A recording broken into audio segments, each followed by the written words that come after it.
Good morning students.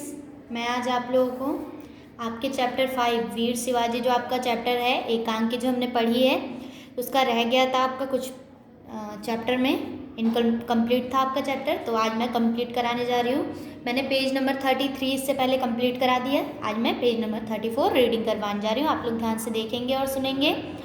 देखिए, हमने कहाँ तक पढ़ा था कि जो शिवाजी कैद में थे औरंगजेब के और बादशाह के, तो फिर वहाँ दोनों आपस में कौन बातें कर रहे थे? राम सिंह और शिवाजी आपस में बातें कर रहे थे। तो अचानक सामने से एक फौज आती है। उसके बाद मैं आप लोग को रीडिंग करके बताती हूँ। शिवाजी हंसकर बोलते हैं, क्या रिसला देखकर डर गए बेटे? राम सिंह से पूछते हैं, कोई बड़ा सरदार होगा, दरबार से रुखसत होकर अपने घर जा रहा होगा। रुखसत मतलब परेशान होकर अपने घर जा रहा होगा। राम सिंह से रहा नहीं जाता है।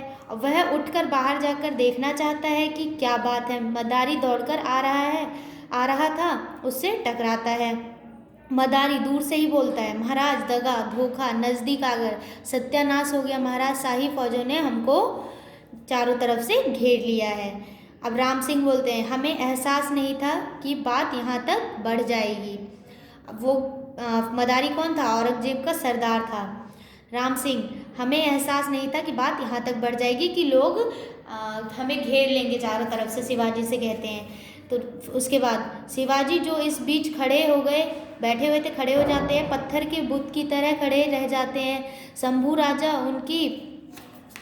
उनकी कमर में लिपट जाता है। मदारी काँप रहा था। राम सिंह का हाथ तलवार की मुठ पर था, शिवाजी का हाथ राम सिंह के हाथ पर। अचानक दरवाजे में से एक काली छाया मंच पर प्रवेश करती है और शिवाजी को ढक लेती है। एकदम सन्नाटा। यह छाया 6 फुटी हबसी कोतवाल फौलाद खां का था।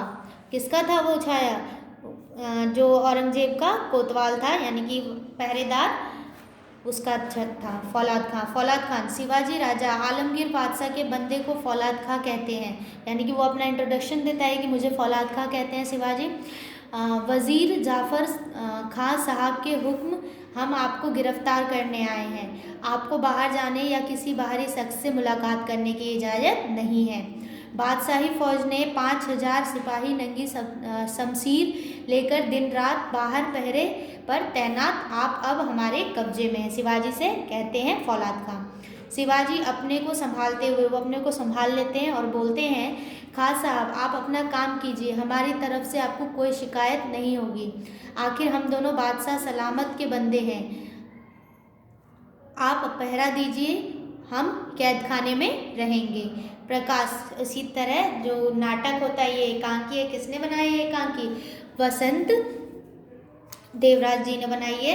ठीक है, तो प्रकाश जो होता है, कोई नाटक करते हैं तो एक लाइट आती है ऊपर से फोकस, वो उसके शिवाजी के ऊपर केंद्रित हो जाता है और वे शंभू राजा की पीठ थपथपाते हैं। मुख अब भी निर्विकार। निर्विकार मतलब कि कोई विकार नहीं, मन में कोई धोखा नहीं। धीरे धीरे फिर अंधकार हो जाता है और यह एकांकी का अंत हो जाता है, समाप्त हो जाता है ये एकांकी यहाँ पे। तो आप लोगों का ये चैप्टर कंप्लीट होता है। ठीक है, अब मैं आप लोगों को इसका वर्ड मीनिंग और एक्सरसाइज नेक्स्ट डे करवाऊंगी। नेक्स्ट वीडियो जाएगा आपको इसका वर्ड मीनिंग और एक्सरसाइज का। ठीक है, आप लोग ध्यान से देखेंगे और सुनेंगे, और इस चैप्टर में कोई डाउट हो तो मुझसे कमेंट करके पूछेंगे। Okay, thank you.